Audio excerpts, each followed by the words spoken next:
Halo teman-teman semua, jumpa lagi dengan channel saya Percona Sailendra. Gimana kabar kalian semua? Semoga kalian sehat-sehat selalu. Kali ini kita akan meng-spoiler kisah Renegade Immortal episode ke-8. Dan gak usah berlama-lama lagi, kita langsung gaspol aja.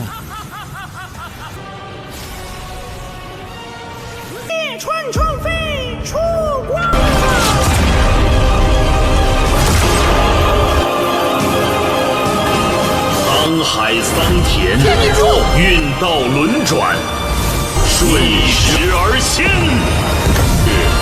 此身虽毁，天命之人出现之际，就是我们的。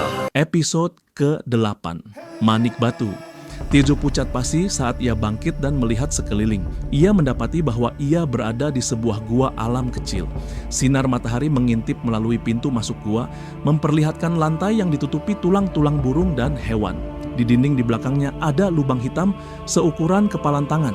Dia tidak tahu seberapa dalam lubang kecil ini, tetapi setelah diperiksa lebih dekat satu misteri terpecahkan. Gaya tarik yang menyedotnya ke dalam gua sebelumnya berasal dari lubang ini. Hewan-hewan yang memiliki tulang-tulang yang berserakan itu tersedot ke dalam seperti dirinya. Hisapan dari lubang itu pasti spontan.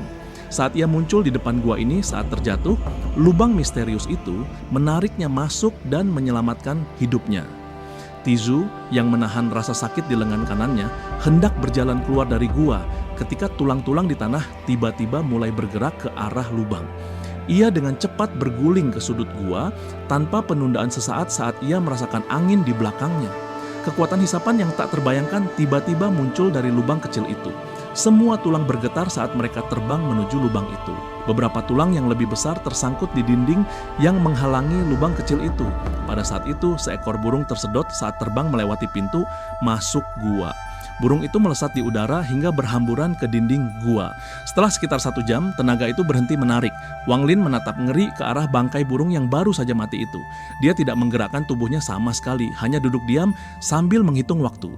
Setengah jam kemudian, penyedotan dimulai lagi. Ini berulang beberapa kali. Wang Lin telah memahami waktu lubang penyedotan yang aneh itu.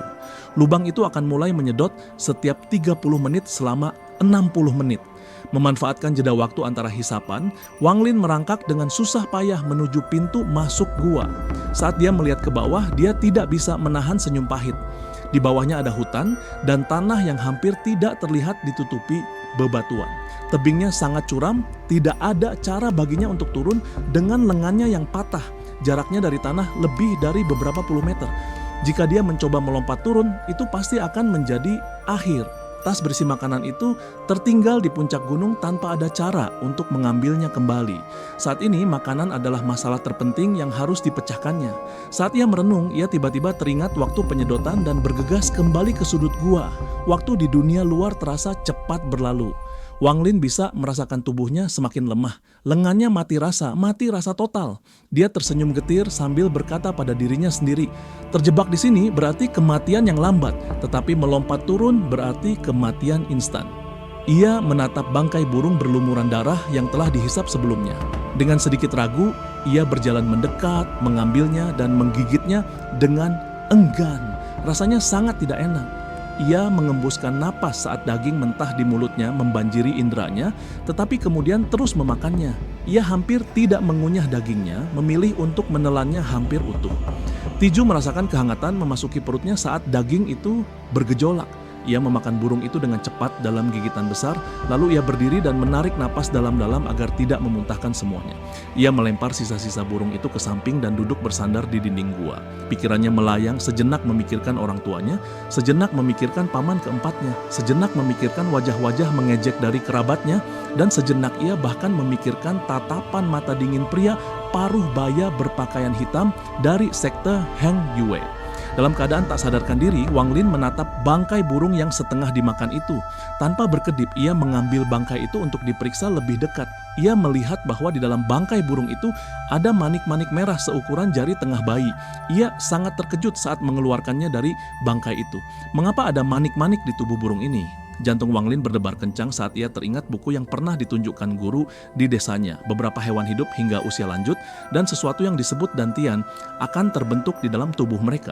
Jika seseorang memakan dantian, hidupnya akan diperpanjang dan kekuatannya akan meningkat. Bahkan anggota tubuh yang telah terputus akan tumbuh kembali. Ketika dia melihat deskripsi itu, dia tidak mempercayainya dan diam-diam mengejeknya. Tetapi sekarang, dia tidak menjadi lebih percaya pada mitos dan legenda setelah bertemu dengan para makhluk abadi. Jantung Wang Lin berdebar kencang hingga ingin terbang keluar dari dadanya. Jika manik ini benar-benar dantian yang dijelaskan dalam buku, maka memakannya tidak hanya akan menyembuhkan lukanya dengan cepat, tetapi juga akan membuatnya mudah meninggalkan tempat ini. Bahkan lulus ujian untuk bergabung dengan sekte Hang Yue seharusnya mungkin, setidaknya dia akan mampu lulus ujian ketekunan.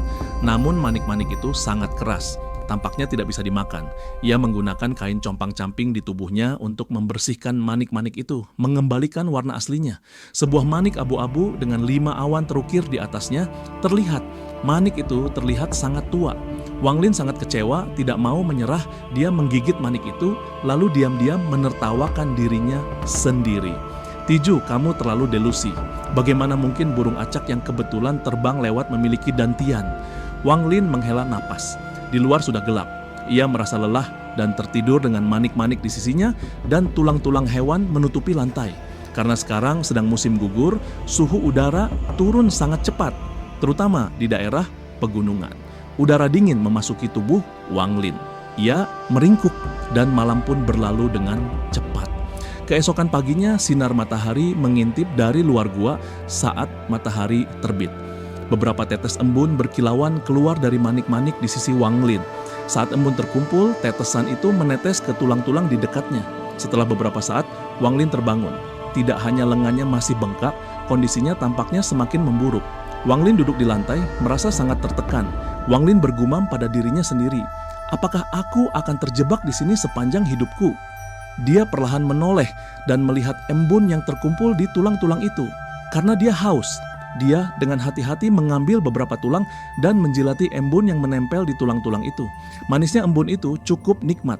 Dia tidak tahu apakah itu hanya khayalannya, tetapi seluruh tubuhnya terasa hangat dan nyaman setelah meminumnya, terutama luka di lengannya. Ada rasa nyaman dan gatal saat pembengkakan berkurang. Wang Lin mengusap matanya dan mengamati lengannya dengan saksama. Pembengkakannya memang telah berkurang.